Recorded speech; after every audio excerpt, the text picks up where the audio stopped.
గుంటూరు కారం. జనరల్ గా మనం బోయపాటి గారి మూవీస్ లో ఫైట్స్ లో అసలు ఎటువంటి లాజిక్ లేకుండా గ్రావిటీ ఫిక్షన్ వెళ్ళిపోతారనమాట ఎక్కడికో. అలాగే మన త్రివిక్రమ్ గారు రాసుకున్న స్టోరీ ఇన్ గుంటూరు కారం ఎటువంటి లాజిక్స్ ఉండవు, జస్ట్ మ్యాజిక్ అనమాట. జస్ట్ మ్యాజిక్, ఏ లాజిక్స్ ఉండవు, మొత్తం పట్టాలు తప్పేసి ఆడుకో పోతనే ఉంటాయి అనమాట. అండ్ ఈ మూవీలో ది బిగ్గెస్ట్ జోకర్ ఎవరో తెలుసా? అన్ని ముందే అటు చెప్తామేంది, రివ్యూలో చూసుకోవాలి మీరు మొత్తం, అప్పుడే అట్లా. అండ్ ప్లాట్ విషయానికి వచ్చేస్తే ఒక నిమిషమే, వైట్ పేపర్ భయ్యా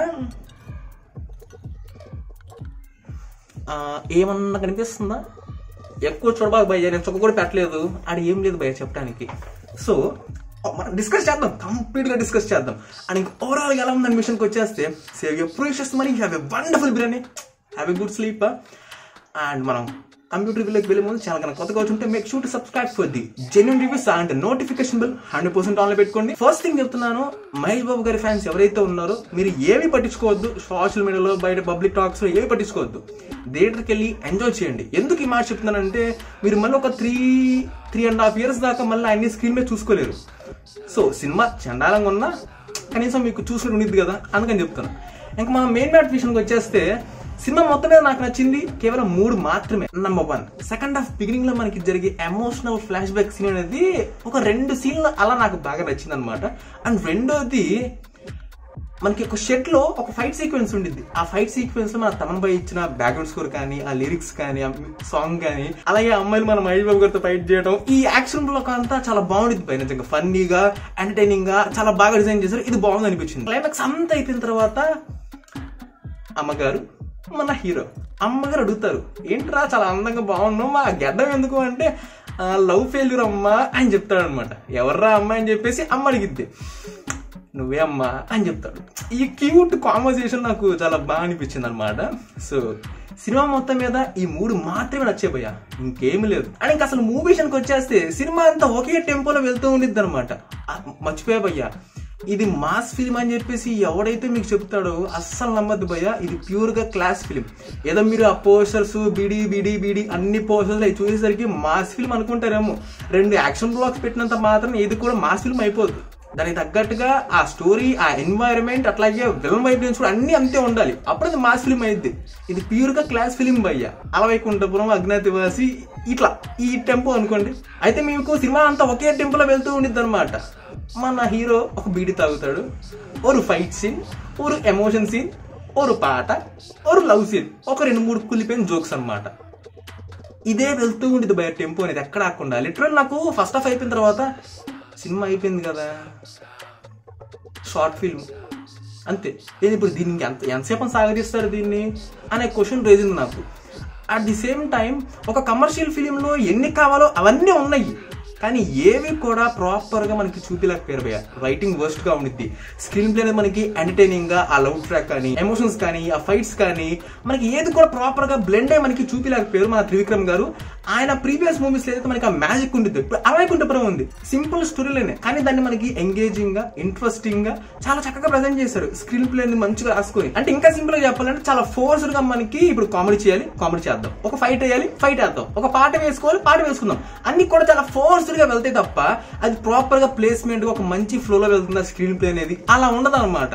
so that is the biggest problem for this movie అని చెప్తాను. అండ్ ఇంకా క్లైమాక్స్ లో అసలు ఇదే మన నోడల్ మామ రాసిన స్టోరీ అన్నట్టు క్లైమాక్స్ తెగ ట్విస్టులు మొత్తం తిప్పుతారు అనమాట, తెగ ట్విస్టులు చూపిస్తారు, కానీ వేటికి ప్రాపర్ గా లాజిక్స్ ఉండబోయా. At the same time climax లో రావు రమేష్ గారు చెప్పేటప్పుడు, అమ్మ మావా నువ్వే కదా అందరికంటే పెద్ద జోకర్ అనిపించింది అనమాట. ఆయన క్యారెక్టర్ అయితే లిటరల్లీ నీకు 25-20 సంవత్సరాలు నీకు అంత తెలుసు మ్యాటర్ నీకు, కానీ ఎందుకు సైలెంట్ ఉండి ఏం చెప్పలా, ఎందుకు చెప్పలా, లాస్ట్ లో ఎందుకు చెప్తున్నావు, వై తెలియదు. ఇలాంటి లూప్ హోల్స్ మీకు ఎన్నో తగులుతాయి భయ్యా.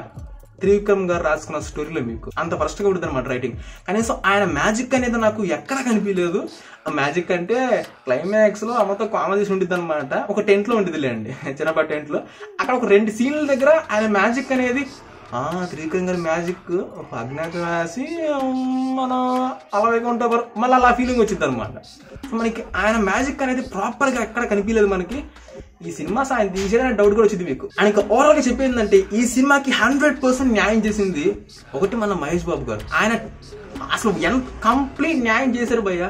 ఫుల్ ఎనర్జీగా మూవీ తరవలే ఆయన వెళ్తూనే ఉంటారు, సాంగ్లో పర్ఫార్మెన్స్ లో ఆయన పాటికి ఆయన చేస్తూనే ఉన్నాడు భయ్య. అండ్ మన తమన్ భయ్య ఆల్సో నిజం చెప్తున్నా, తమన్ భయ్య 100% డ్యూటీ చేస్తాడు. ఎవరు ఎన్ని మాటలు చెప్పినా కానీ నొప్పుకుంది దానికి.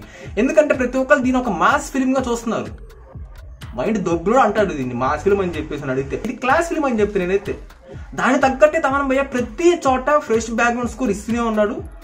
ఇట్స్ డీసెంట్ అని చెప్తాను, న్యాయం చేశాడని చెప్తాను. సాంగ్స్ బాగాలేదు, అది ఒప్పుకుంటే 100%, దాని డౌట్ లేదు, సాంగ్స్ బాగాలేదు. బట్ బ్యాక్గ్రౌండ్ స్కోర్ లో ప్రతి సీన్ ఆయన న్యాయం చేశాడని చెప్తా, ఎటువంటి డౌట్ లేకుండా గుండెల మీద చేసుకుని ధైర్యంగా చెప్తాను నేనైతే. ఫైనల్ గా చెప్పేందంటే మహేష్ బాబు గారు 1 man షో. ఆయన కోసం వెళ్దాం అనుకుంటే మీరు హ్యాపీగా వెళ్ళిపోవచ్చు. అది సింపుల్ చెప్పాలంటే. కలెక్షన్స్ వస్తాయంటే వస్తాయి, ఎన్నోసార్లు మీకు చెప్పా దీని గురించి. మళ్ళీ ప్రత్యేక కలెక్షన్స్ వచ్చినాయని చెప్పి మళ్ళీ గొప్పలు చెప్పుకోవద్దు. Sankranti the biggest festival for the Telugu states.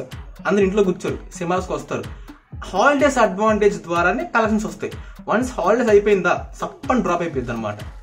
ఉన్న ఫ్యాక్ట్, దీని గురించి ఉన్న ఫ్యాక్ట్ ఏంటి, ఎన్నోసార్లు చెప్పాను, కలెక్షన్స్ అనేవి హాలిడేస్ లో ఉన్నప్పుడు ఎలాంటి రాడ్ మూవీ కానీ వచ్చేస్తాయని చెప్పేసి.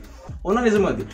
And this song was for the completely bronze star man, with no doubt in that. And coming to the performances, Mahesh Babu garu 100% న్యాయం చేశారు అబ్బా. అలాగే మన తమన్ గారి పర్ఫార్మెన్స్, అవును మ్యూజిక్ లో బ్యాక్గ్రౌండ్ స్కోర్ లో నిజాయితీగా పనిచేసాడు భయ, డౌట్ లేదు దాంట్లో. శ్రీలీల సాంగ్స్ తప్ప దేనికి లేవు. సినిమా వాళ్ళు కూడా నాకు హ్యాపీ అనిపించింది. పూజా గారు ఈ రోల్ ఆమె కుదరకు చేయలేదో, ఆమె కావాలని లెఫ్ట్ అయిందో, మూవీ టీం వాళ్ళు తీసేశారు, ఏదైనా కానివ్వండి చాలా మంచి పని అయింది ఆమె చేయకుండా. లేకపోతే ఆమె చండాలంగా రీల్స్ చేసుకునే క్యారెక్టర్ అంటే చాలా చండాలంగా ఉంది. నాకు నచ్చలేదు నిజంగానే. ఇక చూడడానికి కూడా చిన్నపిల్లలాగా ఉంది. అసలు డాన్స్ కోసం అంటే ఎవరు పొద్దుగు ప్రతి సినిమా డాన్స్ అంటే ఎవరు చూస్తారు ఆయన. అంత గ్రాంటెడ్ గా దేనికి తీసుకుంటున్నారు అసలు మీరు ఆడియన్స్, నాకు అర్థం కావట్లేదు ప్రతిసారి. మీనాక్షి గారు మీరు అసలు ఈ రోల్ ఎందుకు ఒప్పుకున్నా నాకైతే అర్థం కావట్లే. ఏం లేదు అక్కడ ఎందుకున్నారు మీరు అసలు, అంతే. And the remaining actors they were decent, okay in their roles were, అంతే విషయం. అండ్ మ్యూజిక్ డిపార్ట్మెంట్ చెప్పేసి already. Cinematography it's good, production quality good, VFX all right. The dumbest part ఏంది చెప్పమంటావా, ఒక ఫైట్ సీక్వెన్స్ జరిగింది. అదే మనకి ఫస్ట్ గ్లిమ్స్ ఇచ్చారు చూసారా, ఒక ఆయన జీవ్ అనేది బాల్తో పడిద్ది, ఆయన జీప్ బాల్తో పడింది, జీప్ మొత్తం డ్యామేజ్ అయిపోయిందా, కట్ చేస్తే నెక్స్ట్ సీన్ వాళ్ళ ఇంటి ముందు జీప్ ఉంటుంది. సరే కనీసం తుక్కు అంటే నేను ఉండిద్దా, ఫ్రెష్ గా నెగనెగలాడుతూ ఉండిద్ది. That's the review on Guntur కారం. ఇంకా మళ్ళీ మనం ఒక 3 సంవత్సరాల తర్వాత కలుద్దాం మహేష్ బాబు గారిని రాజమౌళి గారి సినిమాలో. ఆయన 100% న్యాయం చేస్తారు గట్టిగా ఇంకా. సో అంతే భయ్యా, and that's it. Subscribe if you enjoy it and I'll catch you in the next one.